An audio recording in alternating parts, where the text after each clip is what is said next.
Hi everyone! Welcome to the Empath Tarot. It's another love reading, timeless and general. Take what resonates lang po. Maybe some part of the reading makaresonate kayo, some part of it hindi. Tignan natin ngayon kung anong love connections, lessons in life, and guidance ang ating mababatid for this reading. Spirit Guide. Anong love connections ito? Lessons in life and guidance ang nais yung ipabatid sa amin. Mangaral at gabay sa buhay, pag-ibig.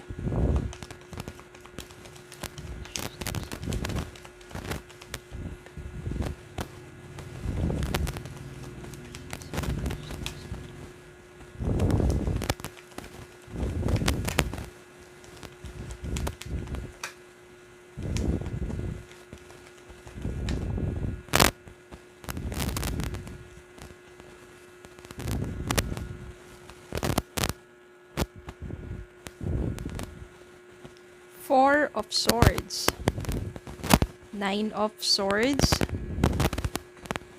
Six of Wands, Tower, Page of Pentacles,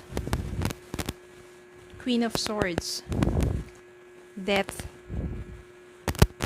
and Five of Cups. This is about love connection na kung saan Tower, Nine of Swords, Five of Cups. There's so much regrets dito. Maybe your relationship with your person, you already ended it. Yan, no? Yung Queen of Swords dito, ibig sabihin, tinapos mo na, pinutol mo na yung ugnayan mo doon sa taong yun. Sa taong lubos na nagbigay sa'yo ng hirap, ng sakit, dahil minahal mo yung taong yun, pero hindi rin kayo naging maayos. Parang so much pain para sa'yo. That person doesn't serves you well na, because imbis na, diba, kapag you are in love or you love that person loves and respect you, there will be joy in your partnership, in your relationship. Pero kung puro sama naman ng kalooban, puro na lang paghinagpis, puro na lang sakit, it's better to cut off na yung taong yun sa buhay mo. At yun yung ginawa mo. Ikaw na mismo yung pumutol sa relasyon ninyo. Kasi, wasak na eh. Parang ang hirap ng buuin pa. Kaya minabuti mo na lang na ikaw na yung tumapos dun sa inyong relasyon.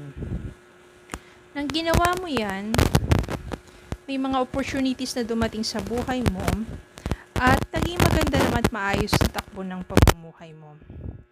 Ibig sabihin niya, may mga kaibigan ka na tumulong sa'yo, makaahon, maaring nag-start ka ng business or nakapasok ka sa bagong trabaho. Then, unti-unti, nagiging maganda ang takbo ng pamumuhay mo. Because you are emotionally burnt out na, gusto mo na lang mas maging payapa yung kaisipan mo. Kaya, you end up your relationship with that person. Ang nangyari naman dito, no, I can sense here that your person, when the time that you are busy with yourself, when the time that you are focusing to yourself, yung person mo, that's the time yung energy niya bumabaliktad, no? Nagkakaroon ng pagbabago sa kanya. Kung ano yung mga hindi niya magandang gawain, nagkakaroon siya ng reflection sa buhay niya. Doon marami siyang pinagsisisihan. Mga ginawa sa iyong pagkakamali, pananakit sa iyo. May mga times na sa gabi hindi siya makatulog, kakaisip sa iyo. Doon unti-unting nagkakaroon ng pagbabago sa kanya. Sabihin natin, hindi na magbabago yan, masama talaga yan, paulit-ulit ang ginagawa sa akin. Meron kasing punto sa buhay natin na kapag parang pag pinitik na siya ni God, pag naramdaman niya yun, dun biglang matatauhan siya at magkakaroon ng death. No, death dun sa mga mali niyang gawain at nagkakaroon ng transformation. Pagbabago para sa ikagaganda ng buhay niya o ng pagkatao niya. At yun ang nangyayari sa person mo because ang dami niyang pinagsisihan sa buhay niya, sa mga nagawa niya sa'yo, at sa buhay pa niya in general. Kaya may mga times talaga na ikaw iniisip niya sa gabi at hindi siya makatulog. Yung parang nilipas na yung oras, no? Tapos mag-uumaga na, hindi siya nakatulog. Kakaisip sa'yo. Gising na gising ang diwa niya. At nandoon, yung kanyang pagbabagong loob at yung pagnanais na humingi ng tawad sa'yo. Nandito yung 6 of Wands. Meaning dito, this is a successful relationship. Tignan pa natin ano pang mga mensahe. Bakit nandito si 6 of Wands? Ano pa ba ang mga kaganapan sa inyong connections? Spirit guide, bakit nandiyan si 6 of Wands? Ano pa ba mangyayari sa kanilang connections?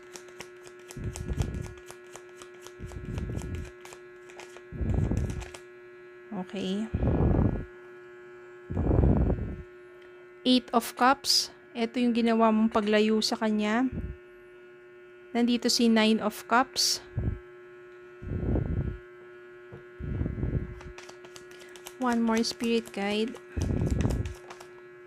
Ayan. Moon. Nandito yung Moon. Meron pang Knight of Wands. One more spirit guide.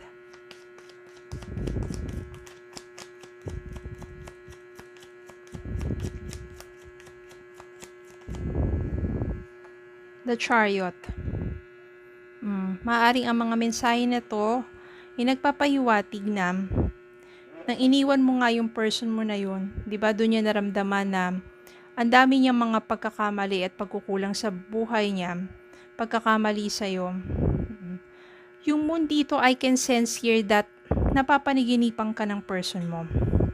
Sa panaginip niya, no, nakikita ka niya na masaya at maayos ang pamumuhay. Kaya naman, dun yung parang mas lalong nagtitrigger sa kanya yung kanyang pagnanais na puntahan ka. Ang mangyayari dito, the Chariot, magkakaroon kayo ng opportunity to meet and to talk. Maaring sa umpisa, nag-hesitate ka na kausapin tong taong to. Pero, maaring magbibigyan mo rin siya ng pagkakataon to speak for him or herself. And you can feel yung kanyang emotions, yung kanyang damdamin at kanyang desire to ask forgiveness. Kaya nandito si 6 of Wands. Maybe because you are also praying that this person will change for good, for the better. Kaya nandito si 9 of Cups. Yun nga, parang naging wish fulfillment to dahil yung person mo nagkaroon ng pagbabago at it will end up for both of you being together, but this time, mas maayos na ng pagsasama. Minsan kasi may ganun kailangan muna magkalayo para ma-realize ng isa yung mga pagkakamali niya. Diba? Habang ikaw, nagpapakabisi ka, nagpo-focus ka sa sarili mo, yung person naman na yon, yung energy niya, namimiss ka, iniisip ka, napapanaginipan ka, at doon na mas lalong tumataas yung kanyang, sabihin natin, pagnanais. Lumalakas yung kanyang pagnanais na muling balikan ka. To ask forgiveness and to ask for another chance. Hindi magiging madali dahil siguro bibigyan mo siya ng another chance, but kailangan niyang munang i-prove yung sarili niya. Kung tunay nga nagbago siya. Kasi bisa, di ba pagka lumapit yung taong yun, tapos okay, you forgive that person, pero pag binigyan mo siya muli ng pagkakataon na bumalik sa buhay mo, kailangan i-prove niya muna kung talagang totoong nagbago na siya. Ngayon, kung pakitang tao lang yun, tapos kapag binigyan mo ng pagkakataon at gano'n na naman yung pinakita sa'yo, yung pagtrato sa'yo, hindi rin mauuwi sa maganda ang inyong second chances, diba? But since nandito si Death card, merong transformation, merong magandang pagbabago, it will end up for you to have a wish fulfillment, praying for that person to change, at nangyari na nga, at magiging maganda ang inyong panibagong pagkakataon together. Chariot means here that you overcome yung inyong mga ups and downs and mga pagsubok sa inyong relasyon. Nagawa mo nang magkalayo, pero nang muling nagkabalikan, mas naging maayos. Minsan kasi, wag natin ipilit na bumalik yung taong yun, especially kapag yung taong yun wala pang pagbabago sa sarili niya. Kasi it will end up maulit lang din yung hindi magandang pagsasama ninyo. So, hayaan natin, trust the process, trust God. Patuloy lang kayo manalangin sa pagbabago ng taong yon dahil merong ituturong leksyon sa kanya si God, at kayo naman ay magpatuloy lang sa inyong buhay ng maayos, ng mabuti, para pag dumating na yung time that your person already changed for the better, at ikaw na rin ay ready na siyang patawarin at tanggaping muli sa buhay ninyo, it will end up with a successful relationship for the second time around, or panibagong pagkakataon na may mas maganda ng pagsasama at mas maayos na pagsasama. Okay, so yun lang po. Maraming salamat po for watching. Please don't forget to like, share, comment, subscribe, follow me Facebook and TikTok. Have a good day po and God bless.